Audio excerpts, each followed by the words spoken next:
Le faubourg du Temple. La ganache collée contre la fenêtre du taxi, mon palpitant bombarde et la tremblote ne me lâche pas. Pour la énième fois, j'essaye de contacter Bakary. Et pour la énième fois, je tombe sur son répondeur téléphonique. Quelle merde. Flippée, je suis restée planquée au moins une plombe dans la cage d'escalier d'un immeuble de la porte d'Aubert, à attendre je ne sais trop quoi. Je ne pige rien, ne réalise toujours pas que quelqu'un a tenté de me shooter. Je n'ai jamais frôlé la mort d'aussi près, une expérience dont je me serais volontiers passée. Je me suis chié dessus, façon de parler. Nous débarquons à Répus. Au volant de Sagova, le driver me dévisage dans son rétro intérieur. Monsieur, je vous dépose où du coup? En panique, je l'ai intercepté à Porte d'Aubert et j'ai grimpé dans sa tire sans me poser de questions. Désorienté, je lui ai simplement demandé de me conduire dans le centre de Paname sans préciser l'endroit exact. Je voulais juste tracer, m'éloigner d'Aubervilliers. Déposez-moi au faubourg du Temple. Mon bigot sonne. Le blaze de Slim s'affiche sur l'écran. Slim, je décroche. Regarde, j'ai eu ton message, j'ai pas tout pigé. T'as des soucis ou bien? Tu peux me rejoindre au petit tonneau? Non, là, je peux pas. Si tu veux, je termine le taf vers 4-5 heures. Je pourrais te rejoindre au Kouka. Vas-y, on fait comme ça, à toutes.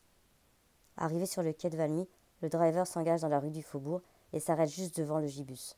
Je lui file son cash, décale de la caisse et rejoins les petits tonneaux. Je serre la main de Carlos, le physio, et m'introduis dans le bar. Après 2 du mat, quand les rats du secteur ferment leurs portes, les piafs de la nuit échouent là. Comme tu t'en doutes, la populace des petits tonneaux est constituée d'un tiers de pochetrons, un tiers de soifards et pour le dernier tiers, de soulards. Un beau spot pour se terminer. La chouffe en pression n'est pas trop rush et je kiffe leurs frites. Par contre, ils se touchent sur les hot dogs. 7 balles, les bâtards.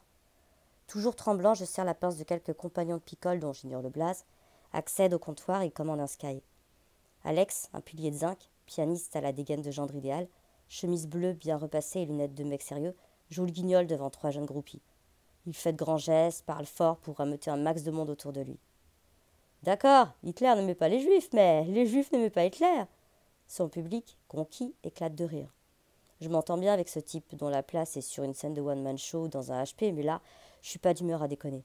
Angoissée comme jamais. Qui peut bien vouloir me dessouder? Qui était-ce? Putain de merde. J'essaye de me remémorer la scène. Ce biker qui s'arrête devant moi et tente de me canarder. Mais aucun indice ne me vient en tête. Trop occupé à sauver mon derche, je n'ai pas eu la vivacité d'esprit pour penser à pêcher des infos. Quel genre de bécane conduisait le motard? Avec quel type de gun a-t-il tenté de me plomber? Je ne me souviens de rien. Dans ma caboche, je passe en revue mes ennemis potentiels. Les petits youfs de Belleville, un auteur de polar que j'ai tarté une fois à la sortie d'un salon littéraire, et mon voisin de palier, le portugais qui ne supportait pas le rap hardcore après 23 heures. Bordel. Ahmed, le serveur au chapeau de paille, me file mon sky. Je pécho ma conso et m'écarte du comptoir. Maintenant, je vais devoir galérer 3 plombes avant de retrouver Slim au Kouka. Cul sec, je m'enquille mon torboyau. Essaye de rappeler Azad pour lui raconter ma poisse. Que dalle, je tombe une fois de plus sur sa messagerie. Azad, Dina, Bach, Eric, injoignables. Ils sont tous en train de niquer ou quoi? Fais chier. Je largue mon verre sur une table du bar et pars me griller une Malbec. Dehors, Carlos embrouille 2 châles.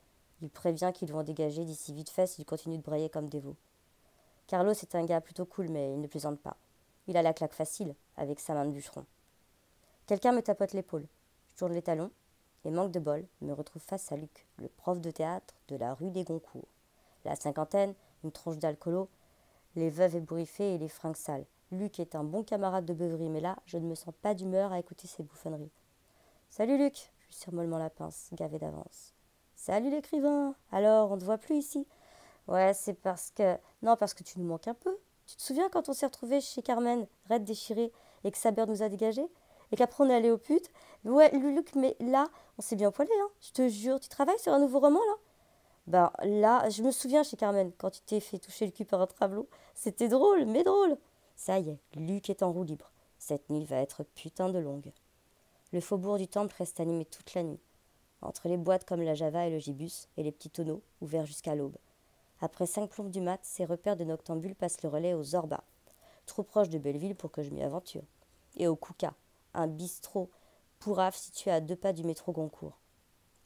Tenu par 2 kabyles aussi avenants qu'une porte de Zonzon, le Kouka accueille autant de charbonneurs venus absorber leur café avant le turbin que de fêtards encore bouillants.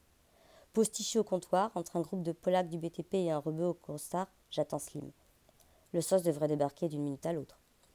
Je me ronge le bout des doigts, archi stressé, flippé par ce type qui a tenté de me flinguer.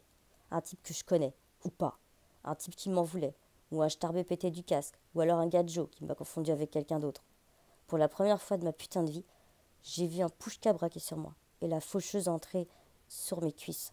Ma tremblote s'est à peine dissipée. La honte se pissait dessus à ce point quand tu t'es trop proclamé mec de l'underground. La sonnerie de mon portable me rappelle à la réalité. Bakary. Putain, l'enfoiré, il se réveille maintenant? Ouais, Bac, putain.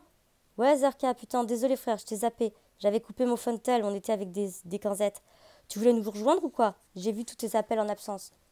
Non, non, Bac, c'est pas ça. Quand je suis rentrée tout à l'heure après ton combat, un raclo m'a tiré dessus. De quoi?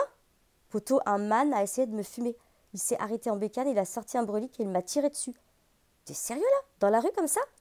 La vie de mes morts, Bac. Mais toi, t'as rien? Rien, j'ai pas pris une praline. J'ai tracé comme jamais, je te jure, je balise là. Je puis rien à ce qui m'arrive. Mais t'es en embrouille avec des gars ou quoi? Slim franchit les portes du Kouka. J'abrège la conversation. Attends, Bac, je te rappelle plus tard. Ça roule, Zarka. Bellec à toi. Je raccroche, claque la main du SRAB. Salut, Slim. Salut, Roya, alors, il t'arrive quoi? Explique.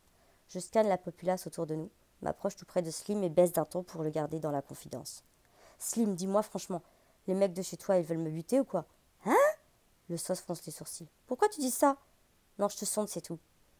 Jeudi soir, sur les champs, ils m'ont cramé avec Kez et son crew, et un petit Renoir de Ramponneau m'a menacé. T'es ouf, te buter, t'as cru qu'ils avaient que ça à foutre ou quoi? Attends, gros, je t'explique. Tout à l'heure, à Porte d'Aubert, un mec a essayé de me fumer. Je revenais du combat de Bac, je marchais dans la street et là, un type s'est arrêté en bécane. Il a sorti un calibre et il a essayé de me plomber. Ma parole, poteau, je me suis chié dessus. Le frelot écarquille les yeux. Non, je te jure, frère. Slim se gratte la barbe, passe une main sur son crâne. Franchement, regarde, je vois pas. T'es sûr que le mec, c'était pas juste un barge? Ou si ça se trouve, il t'a pris pour quelqu'un d'autre? Je termine mon kawa. Ouais, j'y pensais aussi. T'as peut-être raison. Je reçois une notification sur Facebook. Eric vient de m'envoyer un message. M'apprend qu'il a tousé toute la nuit avec 2 Turcs. Il me propose de passer chez lui. J'accepte sans hésiter. J'ai vraiment besoin de me défoncer.